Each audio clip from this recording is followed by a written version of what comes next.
Let's see if I can how this works. I never used a Word doc, but you guys can see the Word doc, right? Does it come out clear? Everybody see it? Yes. Working for okay. All right. I'll send this out by email too tonight when I'm done. But so I've been very burdened about the issues I'm seeing in the world around us, and the situation is that people don't see reality the way we see reality. People just do not see reality. People see reality differently. Okay, no doubt about it. I had a few quotes here I thought were funny about reality. Maybe not one of them were serious, but Jack Welch, famous businessman, I think he passed away recently. He said, "Face reality as it is, not as it was or you wish it to be." That's kind of true. I think that actually that's really true. And then Robin Williams once said, "Reality is just a crutch for people who can't cope with drugs." That's kind of a funny comment. Maybe not funny. He was a tragic tragedy what happened to him. And then Lily Tomlin said, "Reality is the leading cause of stress among those in touch with it." Okay, just a few quotes about reality. But when we think of reality, reality is how the world really is. Okay, reality is what is. I mean, reality is, as we say. Now, how we see the world, our perception of reality is a whole different story. Okay. And it's quite obvious that many people are seeing, have different perceptions out there, the way they're perceiving reality. Okay. And obviously, some of their perception is not correct. Um, their perception doesn't match reality. Okay. And I think that in order for us to go forward as believers in the world around us, we need four things to be reminded of. When I look out to see what's happened, especially what happened yesterday, um, with another assassinate, well, actually an actual assassination of Charlie Kirk. Whether I don't really wish to debate whether you like him or not, but I already ran into a college student today that said that he should have been killed. She thought that it was totally fine for him to be assassinated. She thinks it was justified. So that's the culture we're living in today. Okay. People online celebrating, people running around saying, no, it's good, it happened. It's a good thing. So we need to be reminded that humans are very morally depraved. Talk about the doctrine of the depravity of man. Humans, um, there's something incredibly wrong with human beings. Incredibly wrong. Very wrong. Okay. And some people blame it on genetics. They blame it on their upbringing. They blame it on psychology. They blame it on trauma from other people, all kinds of things. It's not that those things are irrelevant. I'm not saying they're totally irrelevant or don't have any role to play, but there's something deeper than that that's going on. There's something the core issue is not being dealt with. Okay, and we can send people to psychologists and get them mental health care and maybe change their sociological situation and get them more education, put more social programs in place, and do all these things, but it doesn't really get to the core of the problem. Okay, and the doctrine of original sin is empirically verifiable throughout history across all civilizations and of course in our own lives. So the issue, if you I did a series on the problem of suffering and evil in the Bible. You guys remember that? Maybe like a month ago I did like four or five videos on that. One of them I had a list of all the sins in the Bible. I talked about all the moral sins that people commit. Moral, I call it a moral evil. And it's very clear that nothing has changed, obviously, that those sins are still ongoing today, but they've been ongoing for thousands of years. And it's very clear that human depravity is all around us. Okay. It's so empirically verifiable that it's off the charts. Okay. And we know that um, when the fall of man happened in the garden, we know that we have the fallout. When Adam and the first thing that happened was God created Adam and Eve. Of course, he gave them a garden to take care of. He told them not to eat from the tree of knowledge of good and evil. Satan comes along and the first deception happens. Satan tries to deceive them, or he does deceive them and say, did God say that? They don't believe God said that. They sin, and then sin enters into the world. Okay. Okay. And we get the fallout because Adam was our federal head. Okay. And they blew it. Okay. But we know that human beings, um, I'm sorry, human beings, because we're creating the image of God, we know that we're still, because we're creating his image, we're still in his image, even though the fall of man happened. We don't lose that image. Okay. We still possess that divine image. God's stamp is still on us as humans. Okay. Um, but we know that something's been damaged. Okay. Because sin has come in and it's internally damaged us. It's corrupted us. Okay. And so we have a real problem. Okay. And we know that I'm right here, by the way. I'll just kind of highlight these. We know that every part of our being seems to be affected by sin. Our intellects, our emotions, our desires, our hearts, our decision making, our goals, our motives, and of course, our bodies as well. Our bodies break down now, they get sick, obviously, because of the fallout of sin. And we definitely have sinful thoughts. We know that we don't think, people don't reason well. We know there's something wrong with their cognition at times. We know that our emotions are off. Some of us are off and are emotionally, we're not well psychologically. All these things work together. They're all one package. God created us as a whole being, but all those areas that make us whole are not working in harmony. Okay. So we know that when we say total depravity, we're talking about that sin, its power and its influence, its inclination affects the whole being. Okay. Um, Now, it is true that even though we are depraved as humans, that we have that problem, it doesn't mean we no longer have a conscience or don't have any sense of right or wrong, because as we know, some people still do really incredible things. They can do some incredible things in this world. There's a lot of heroes, there's a lot of people that sacrifice. And so God's image is still on us. The moral law is written in our hearts. We still have that moral law. But we also know that many people have seared their conscience. We know their conscience has become dead. To do some of the things you've seen over the last few weeks, the way people treat people, their conscience just isn't there. It's there, but it's completely muffled. And so they don't have any sense of right or wrong anymore. They're desensitized. And that's a scary place to be. But there's a lot of people in the world that are like that. Okay. For whatever reason.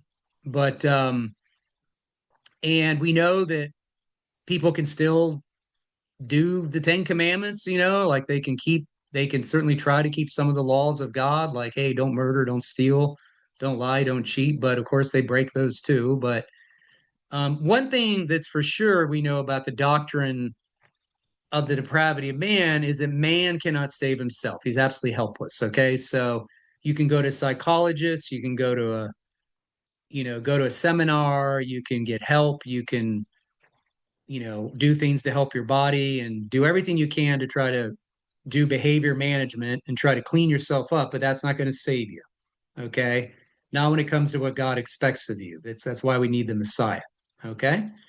And we know that in Romans 3, Paul talks about all have sinned and fallen short of the glory of God. We know in Ephesians 2 that Paul says everybody is dead in trespasses and sins. We're actually dead to the things of God. We need to be made alive in Christ to God. So when I look out and what I see in the world around me, which is becoming part of the problem is, of course, is because social media amplifies everything. So you're just seeing the same thing that happen over and over and over if you're on there, and we know that they sensationalize everything. But one way or the other, social media isn't going away. The media isn't going away. Some of it should go away, but it's not.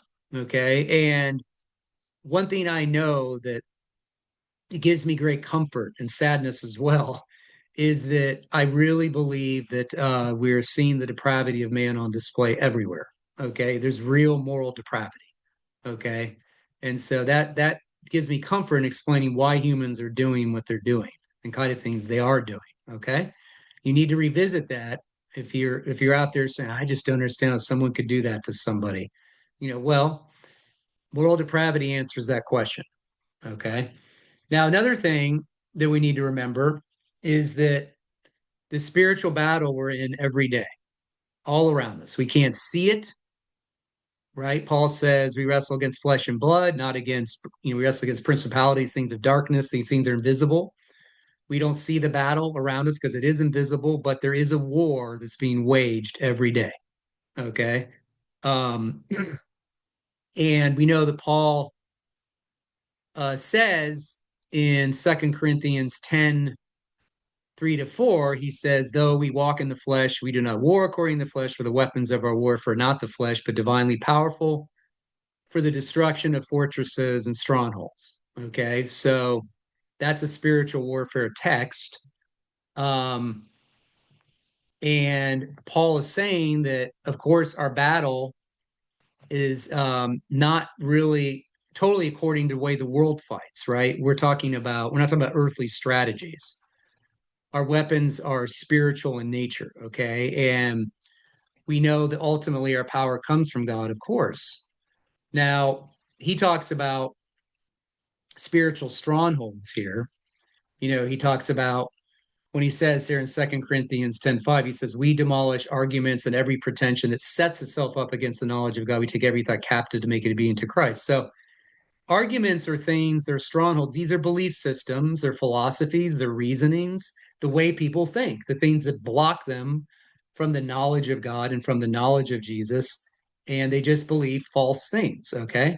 And the problem we're having today is that people are believing a lot of false things. Okay. And then they're acting on those false thoughts, those false strongholds. Okay. Or those strongholds that are not based in reality. And we try to personally, I when we converse with people and we try to listen to what they're believing, try to hear them out, we have to sometimes come back with better responses like, have you thought about this? Have you thought about that? How'd you arrive at that conclusion? We try to work through their arguments and show them where their arguments are faulty. Um, Today, I was told by a college student that Charlie Kirk deserved to die because he was a Nazi. So I had to break it down and say, why do you think he's a Nazi? Well, blah, blah, blah, blah, blah, and I was like, okay, so you're believing something and you're thinking he's a Nazi. There's a stronghold in your mind. And my job would be to try to tear that stronghold down, the power of the Holy Spirit, trying to get them to think, to get that out of their mind, to realize they're believing something isn't based in reality. Okay. I said, oh, so he's just like once people taken to extermination camps and gassed and shot on the spot. Is that what he believed? Is that what you mean? No, blah, blah, blah, blah, blah, blah, blah. Well, I mean, that shows me you don't even understand what Nazism was. You have no idea. And people believe things all the time. They have no idea why they believe them. They haven't looked into it. They're ignorant as can be. Okay. And so, but we're dealing with that a lot today, a lot. Okay. And so people are not the enemy, but it's their ideology, it's their beliefs, it's these strongholds that are in their minds that are a problem. Okay. So just realize you're dealing with a spiritual battle, right? It's a spiritual battle taking place. God uses our words, but the Holy Spirit has to tear down that stronghold, right? And maybe he will do it, maybe he won't. It depends how strong the stronghold is. This first student today was so irrational, I couldn't really even talk to her anyway. There's nothing to talk about when someone believes that somebody needs to be assassinated. Okay, well, his speech. Oh, so his speech means that he needs to be shot and killed. That's what you're saying. Okay, because his speech it disagrees with what you believe. Okay, your view of reality, your worldview. He has an alternative worldview, which he's discussing with their college students, so he deserves to be shot. Okay. Okay, so that's someone that doesn't think well, right? Okay. There's other people like that all online. everywhere. People being fired right and left for saying the same thing. He should have been shot. It's good. That's where we're at. The depravity of man is on display everywhere. Okay. Now, another thing that is really important today, in order to go forward as a Christian in our culture, is you definitely need to know your worldview. A worldview, of course, is the way, as I say here, it's a fundamental set of beliefs that helps us navigate reality, right? It's a way we see reality, but it's the way we navigate it, right? We know that bad worldviews have victims, ideas have consequences, okay? I have run into Christians that have been around, been a Christian 15 years, 20 years, 30 years, don't even know what a worldview is. Couldn't even tell me. Never even thought about it. Um, there's plenty of resources out there, too many resources, to be honest. We're overwhelmed with education materials, but some people are still not taking advantage of it. Okay. You cannot navigate reality without a worldview. You cannot navigate reality if not knowing what your world, without knowing what your worldview is, how to explain it to others, and how to identify bad worldviews. You cannot navigate this culture without it. Okay. Now, hopefully, we have a biblical worldview. Okay. And if the Bible is our authority and it's inspired, we'll have a biblical worldview. What does the Bible say about humans? What are humans? What's wrong with us? Where does our moral framework come from? What happens to us when we die? Where's history going? Where do we come from?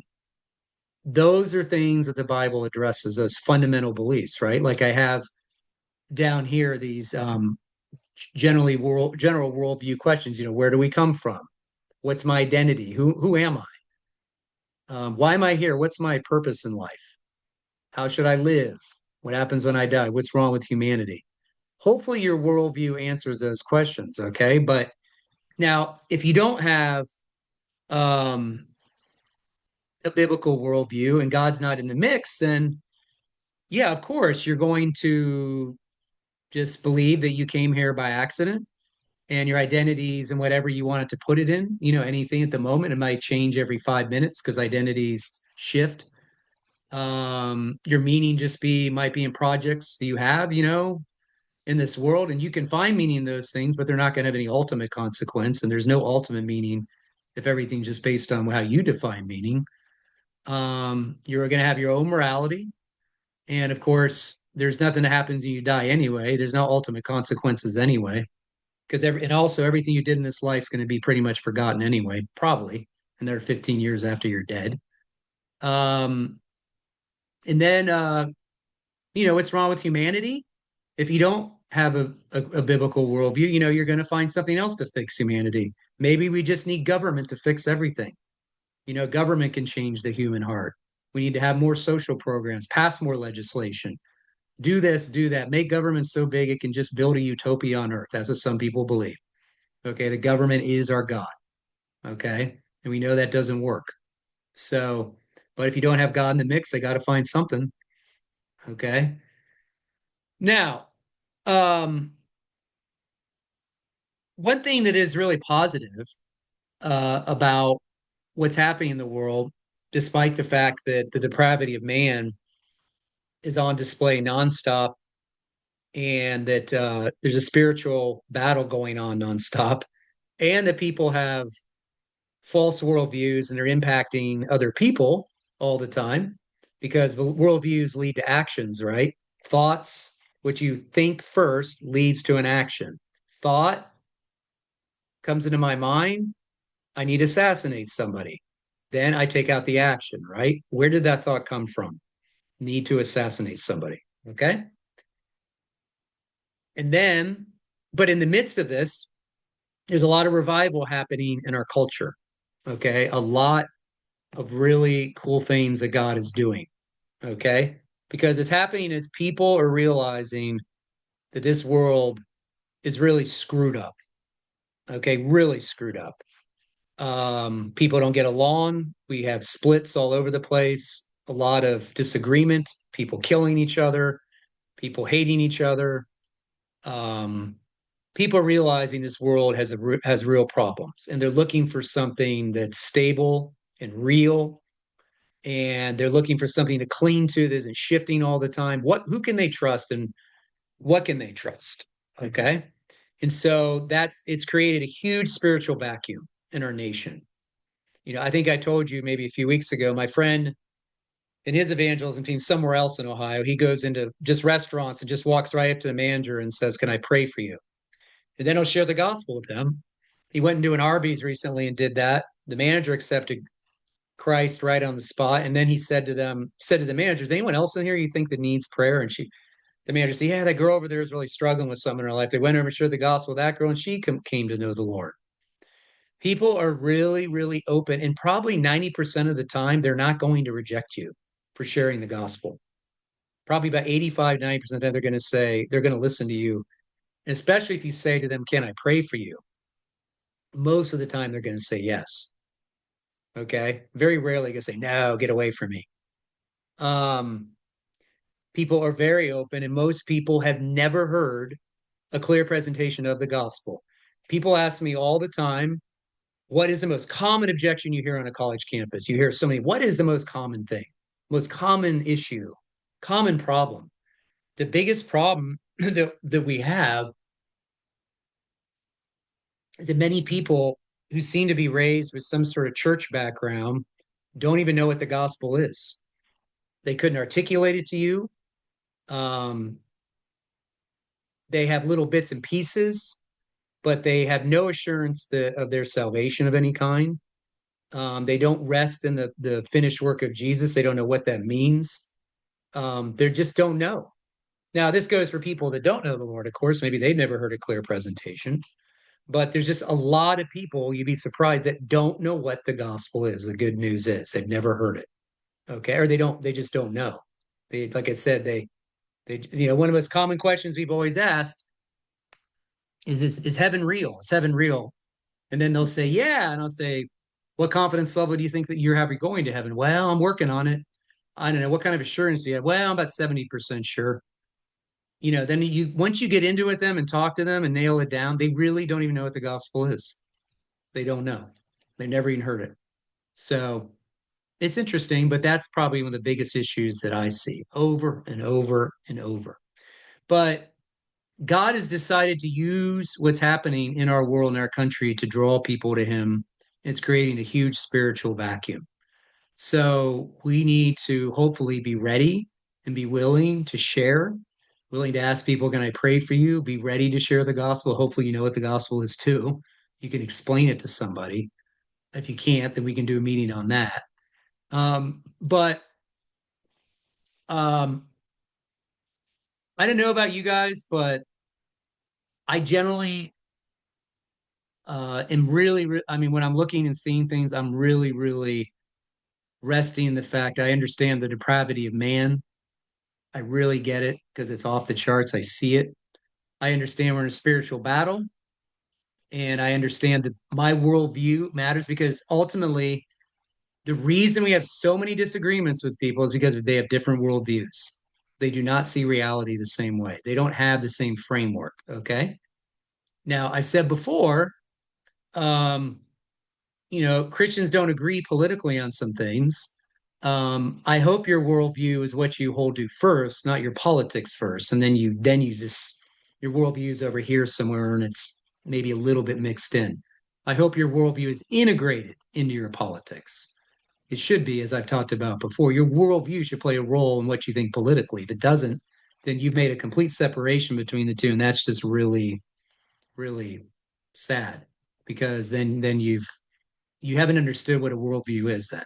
You just don't understand. Worldview impacts every area of reality. Okay. And Christianity is a worldview. It's not just a relationship with Jesus, it's a worldview. Okay. It's a way we view people, it's a way we view reality, it's a way we view identity, meaning, morality, destiny, everything. Okay. So, um, so this stuff was on my heart, and I know it's short, but that's kind of all I want to share tonight. I really don't have anything else to share. That's about it.